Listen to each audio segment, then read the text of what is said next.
तो friends, math की मैथॉन में आप सभी का स्वागत है। आज की वीडियो में हम मोस्ट इंपॉर्टेंट क्वेश्चन को कवर करेंगे। तो चलिए देखते हैं आज का पहला क्वेश्चन क्या है। यहाँ पे दिया है 3 वेरिएबल के बीच में इक्वलिटी का रिलेशन और एक कंडीशन दे रखा है A B C equal to 1। हमें प्रूफ करना है x plus Y plus Z equal to 0, यानी 3 वेरिएबल में इक्वल का रिलेशन है, हमें ये प्रूफ करना है। तो अब मैं आपको बता दूं पहला स्टेप हमारा होगा क्या, जरा देखिएगा, ध्यान से देखिएगा। यहां पे हम लिखेंगे यहां पे लिखेंगे a 1/x equal to b 1/y equal to c 1/z। अब हम इन तीनों वेरिएबल को एक कांस्टेंट के इक्वल सपोज कर लेंगे। हमने यहां लिख दिया कि आप चाहे कुछ भी लिख सकते हैं, एम या नो पी कुछ भी लिख सकते हैं। अब जरा देखिए, ऐसा सपोज कर लेने से हमें ये मिल गया कि अगर if a to the power 1/x is equal to k suppose करते हैं तो हमें मिल जाएगा this implies that a equal to k to the power x। ऐसे ही हम सिंप्लीफाई करें तो मिल जाएगा b equal to k to the power y and c equal to मिल जाएगा, क्या बताइए, मिल जाएगा k to the power z। अब मेरे सामने ये दे रखा है, ये कंडीशन दे रखा है। तो अब हम using this condition we have हम आपको कॉन्सेप्ट और स्टेप बाय स्टेप क्वेश्चन को बता रहे हैं। आप अपने प्रैक्टिस के माध्यम से इस क्वेश्चन को ऑब्जेक्टिव टाइप में भी कन्वर्ट कर सकते हैं। तो आप जितना ज्यादा प्रैक्टिस करेंगे आपका उतना ही आसान और बहुत ही सिंपल वे में कर सकते हैं। हम आपको एक एक स्टेप इसलिए बता रहे हैं ताकि आपका कॉन्सेप्ट बिल्डअप हो सके। तो चलिए देखते हैं। ए की जगह क्या रखते हैं, पहले लिख लीजिए A B C equal to 1। अब यहां लिख सकते हैं दिस इंप्लाइज दैट, ए की जगह लिख सकते हैं, क्या बताइए, k to the power x, k to the power y, k to the power z is equal to 1। अब यहां से हम अगेन इंप्लाइज करेंगे, क्या हो जाएगा, k to the power x plus Y plus Z equal to 1।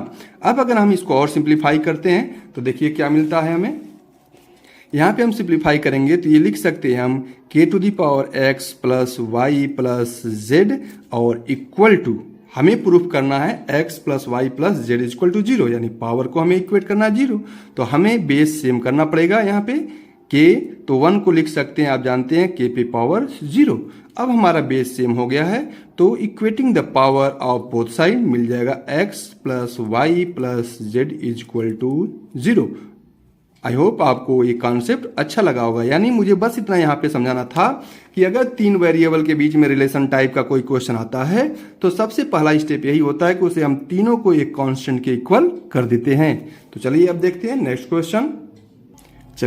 Next question क्या कहता है। ऐसे क्वेश्चन तमाम मिल जाते हैं आपके एग्जाम में। जरा देखिए क्या है लिखा है, what is the smallest number that when divided by 35, 56 and 91 leave the remainder of 7। यानी कह रहा है क्या, एक ऐसा नंबर बताइए, वो भी सबसे छोटा, जो 35, 56 और 91 से डिवाइड करें तो रिमाइंडर यानी शेषफल हमें 7 मिल जाए। तो अब मैं आपको बता दूं, इस कॉन्सेप्ट को समझाने के लिए मैं एक एग्जांपल दे रहा हूं। सपोज करिए हमारे पास एक नंबर है और एक नंबर 3 है। हम आपसे कहते हैं कि एक ऐसा छोटा नंबर बताइए जो 2 और 3 से डिविजिबल हो। तो आप क्या करेंगे, 2 3 या 6, इससे छोटा नंबर तो आपके पास नहीं है जो 2 और 3 से डिविजिबल हो। तो अब हमें 2 और 3 का मल्टीप्लाई करके हमने 6 पाया है।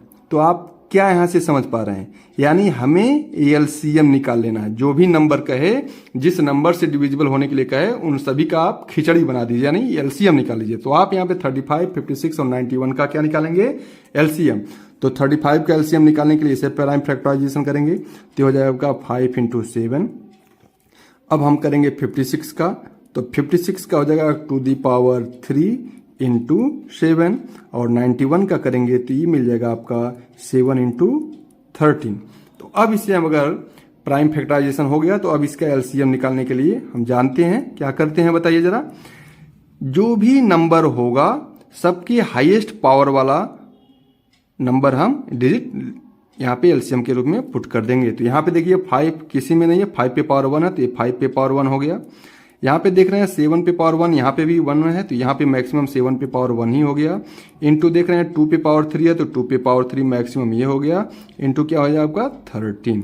अब इसे अगर हम मल्टीप्लाई करें तो हो जाएगा आपका 35 इंटू 8 इंटू 13, और इसे सिंप्लीफाई करें तो 8 5 जा कितना होगा 40, और ये हो जाएगा 28 इंटू 13, और इसे सिंप्लीफाई करेंगे क्या हो जाएगा 13 8 जा 104, यानी हो जाएगा आपका 104, तो ये हो जाएगा 4, और इसमें हो जाएगा 13 2 जा 26, यानी 36 हो जाएगा, और ये ऑलरेडी 0 है। अब ये जो नंबर मिल रहा है, ध्यान से देखिएगा, ये जो नंबर है ये आपका 35 से भी डिविजिबल है, 56 से भी डिविजिबल है, 91 से डिविजिबल है।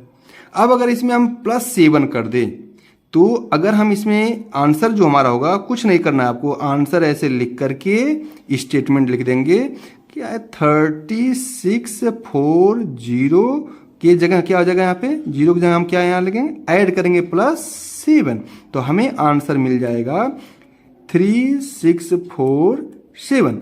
अब ये जो नंबर है अगर आप इन तीनों से अलग अलग डिवाइड करेंगे लॉन्ग डिवीजन, तो आपको रिमाइंडर यही मिलेगा 7।